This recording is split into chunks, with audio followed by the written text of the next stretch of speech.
Francina, Harleys.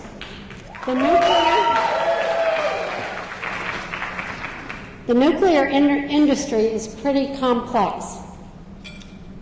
She didn't know a thing about it in 2001 when Duke Power Corporation approached her about filling their need for security personnel at nuclear power plants. Most people in similar shoes would have said, thanks, but no thanks. But not Francina. Her Asheville-based staffing company took the gig. Francina then made it a point to learn as much as she could about the nuclear industry.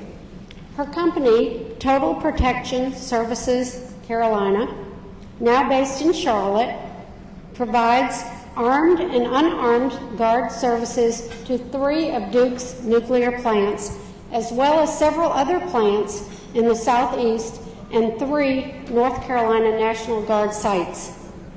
Last year, Total Protection signed a contract with the Shaw Group, which designs and builds nuclear plants. Francina has also made history, becoming the nation's first and only certified minority women-owned private nuclear security provider. But she will leave another legacy.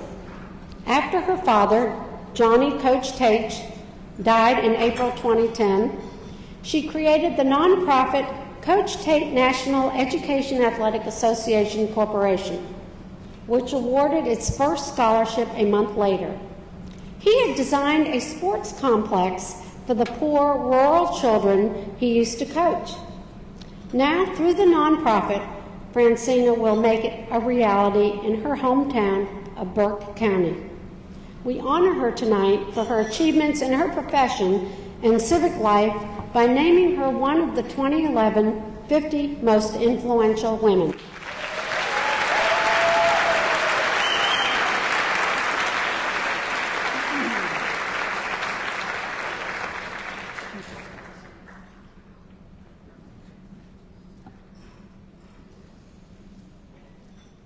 Christie volunteers for the organization, which aims to help women return to the workforce after life steered them away from it. We are proud to bestow upon her the honor of being one of the 2011 50 Most Influential Women.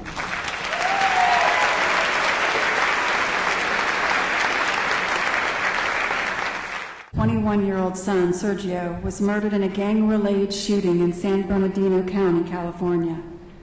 After being at large for 10 months, the killer went to trial, but then was acquitted. In the summer of 2005, Sandra and her husband moved their children to Charlotte to make sure they would be safe, as hard as it was to uproot the family. Sandra, who was born in Mexico and came to the United States when she was 4, has dedicated her life to preventing gang violence. Kimlani Ford achievements and role in keeping our children safe, we honor her tonight as one of our 2011 50 Most Influential Women.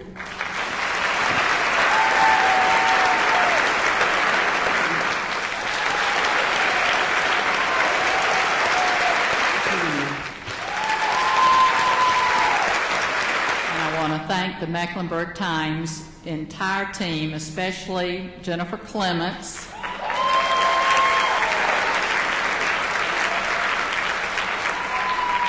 for this extraordinary evening. The business world has not always been hospitable toward women. Today is a much different era when women are, for the most part, seen as equal by their male peers. Today, women hold positions of power. They're CEOs and presidents, chairs of boards of directors, and owners of businesses. That was not always the case. It took fearless pioneers to create those opportunities for women of today to combat chauvinistic attitudes and overcome obstacles that many women today don't have to face. Our most influential Woman of the Year was such a trailblazer. Pat Rogers helped open doors for women.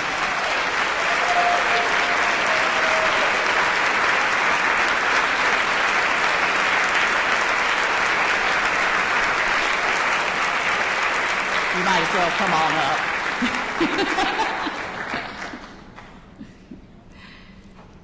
Pat Rogers helped open doors for women. In the 1980s, the construction industry was dominated by men. Pat endured ridicule and challenges from male colleagues that would have made it easy to switch careers. She didn't.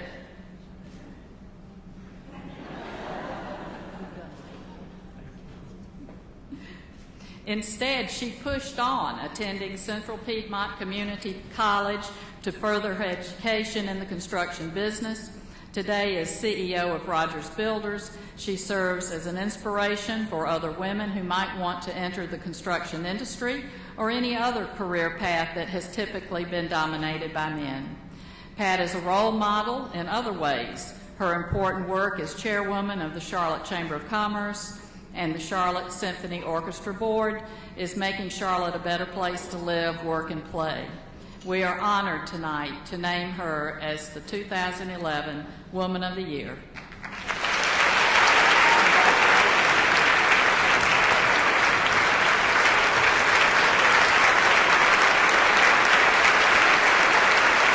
Thank you. Thank you very much. Thank you.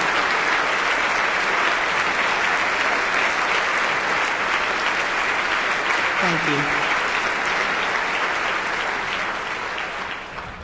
I'm very humbled to follow Frances and Elizabeth and all of the people that have been part of this wonderful program.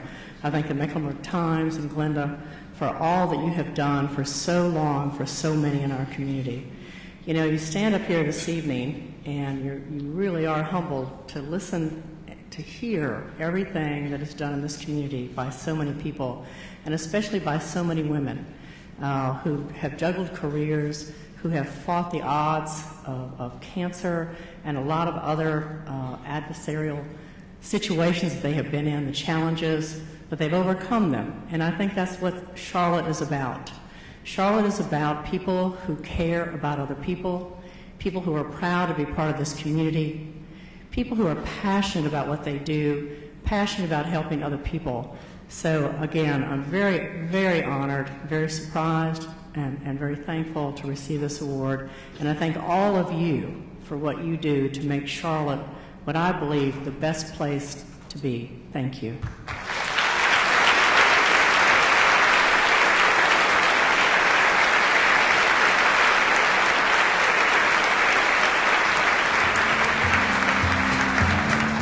Again, we want to thank our sponsors. Without their support, an event like this would not be possible.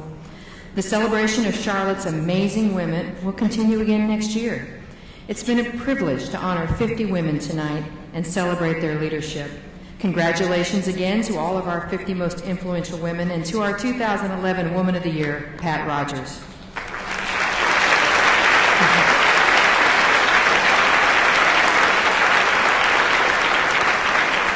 Please stay for dessert and coffee and introduce yourself to tonight's honorees. The bar will be open, the band will be playing, the night is young, and so are we.